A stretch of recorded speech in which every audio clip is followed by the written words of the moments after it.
Hello guys, good morning. Nagbabalik ang inyong lingkod, Jomar Villaria Channel para maghatid na naman sa inyo ng panibago niyang tips or tutorial.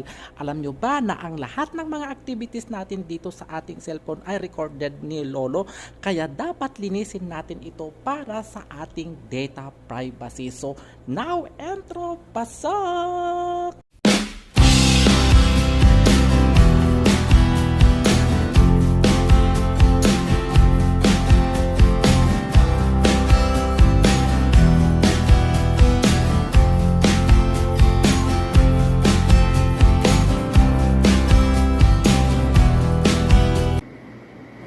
So yan guys, start na tayo. I-tap nyo lang ang inyong Chrome. Then i-search nyo yung My Activity. My Activity. So yan. Then, kung may search nyo guys, ayan na siya.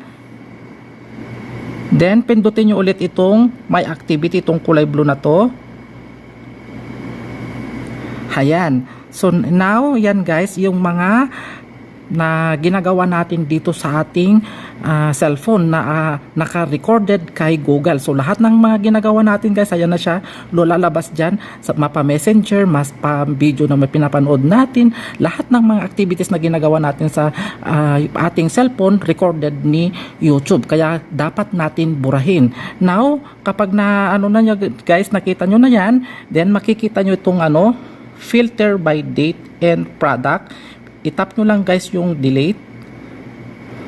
Then ayan guys, delete activity. So mamili ka lang dyan guys kung anong gusto mo. Last hour, last day, all time, custom range. So ang pipiliin nyo yung all the time. And yan guys, ito na rin yung mga apps na sinesearch natin dyan, mabubura na din guys kasi wala rin silbi mga yan, pero binura na natin yan, pero nandyan pa rin. So as you can see, yan, nandyan dyan.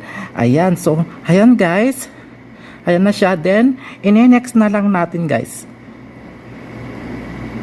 and then